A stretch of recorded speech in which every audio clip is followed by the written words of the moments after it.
Sreedharan sir പറയുന്നത് ശരിയാണ്. Silver line പ്രോജക്റ്റിനുണ്ടായിരുന്ന പല പ്രശ്നങ്ങളും ശ്രീധരൻ സർ മുൻപോട്ട് വെച്ചിരിക്കുന്ന പ്രോജക്റ്റില്ല.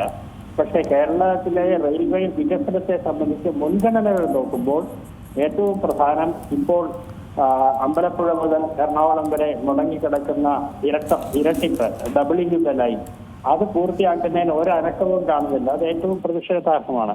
അതുപോലെ തന്നെ എറണാകുളത്ത് നിന്ന് ഷൊർണൂരേക്കുള്ള മൂന്നാമത്തെ ലൈൻ അത് ഷൊർണൂരിൽ നിന്ന് വടക്കോട്ടും എറണാകുളത്ത് തെക്കോട്ടും വേണ്ടി വരണം. ഇതൊക്കെ വരികയാണെങ്കിൽ കേരളത്തിലെ എല്ലാ എക്സ്പ്രസ് ട്രെയിനുകൾക്കും ഇപ്പോൾ ഉള്ളതിനേക്കാൾ കൂടുതൽ മെച്ചപ്പെട്ട സർവീസ് നടത്തുന്നതിന് സാധിക്കും. ഇതിനെല്ലാമാണ് മുൻഗണന കൊടുക്കേണ്ടത്. അതിവേഗ ലൈൻ നല്ലത് തന്നെ, പക്ഷേ നല്ലതെല്ലാം നമുക്ക് ഉടനെ സ്വീകരിക്കാൻ പറ്റില്ല. മുൻഗണനകൾ തീരുമാനിക്കുന്നതിനാണ് പ്രധാനം. അതുകൊണ്ട് ശ്രീധരൻ സാറിന്റെ നേതൃത്വത്തിൽ ഡീറ്റെയിൽ പ്രോജക്ട് റിപ്പോർട്ട് തയ്യാറാവട്ടെ, നല്ലത് തന്നെ. പക്ഷെ അതിനേക്കാൾ മുൻഗണന നിലവിലുള്ള ലൈനുകളുടെ ഇരട്ടിപ്പിക്കലും മൂന്നാമത്തെയും നാലാമത്തെയും ലൈൻ സ്ഥാപിക്കുന്നതിനുമാണ്. ഈ രീതിയിലാണ് കേരളത്തിലെ റെയിൽവേ വികസനത്തെ സമീപിക്കേണ്ടത്. ഏറ്റവും പുതിയ വാർത്തകളും വിശേഷങ്ങളും വിരൽത്തുമ്പിലറിയാൻ സീ മലയാളം ന്യൂസ് എല്ലാ ഡിജിറ്റൽ പ്ലാറ്റ്ഫോമുകളിലും ലഭ്യം.